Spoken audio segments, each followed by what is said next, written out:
The retrofit of LED headlamp bulbs wasn't completely perfect, but I was happy with the end result and how it looked.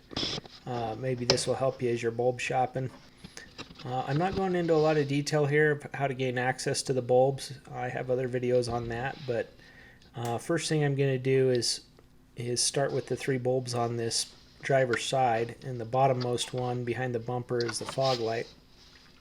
So I'm removing that bulb, and I'm replacing it with an H10 LED bulb. I happen to be using an Oxito brand that I found on eBay, and my very first bulb I wasn't super impressed with, as when I put it in, the element assembly immediately detached from the base. I found it to be an outlier.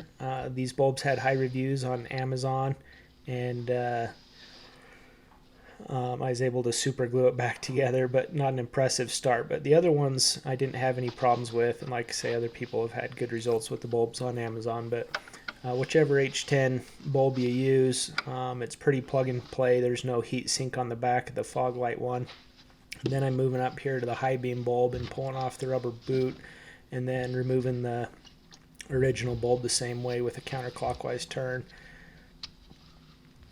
And that one calls for a 9005 LED headlight bulb. And again, this one fits nicely into the socket here.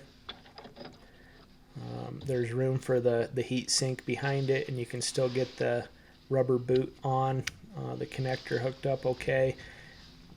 You do gotta tug that down in behind the bulb assembly, or the heat sink, if you want to get the boot back on, which I did. So I put that back over, and it poked out the boot just a little bit with the wire coming out of the back of the bulb. But this one was the one that was the least perfect fit, and that's H11 LED headlight bulb.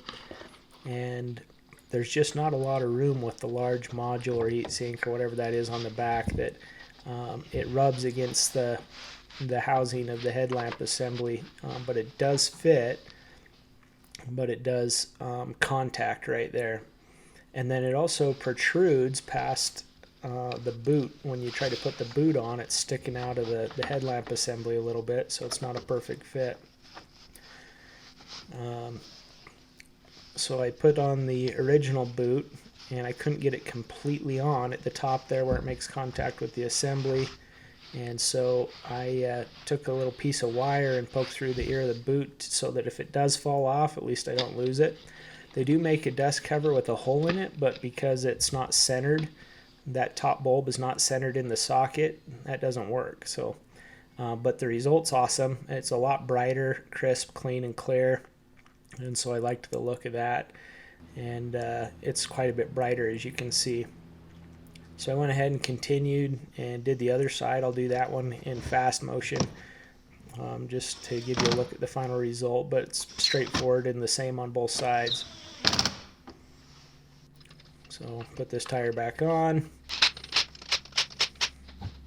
and take off the passenger side, take out the 3 screws, peel back the fender liner, wire tie it, and then out with the old fog light and with the new LED one.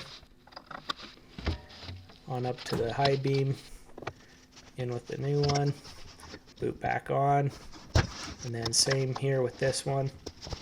Protrudes and makes contact, so again I tied it to what I could there, the boot, so if it fell off I wouldn't lose it. And that's with all of them. So I was happy with how it turned out, and we'll see how they hold up in the long run. And I hope that's helpful for you if you're shopping for LED bulbs, if you're going to replace the bulbs with an LED retrofit without replacing the whole headlamp assembly. Appreciate you watching. Hope you like and subscribe.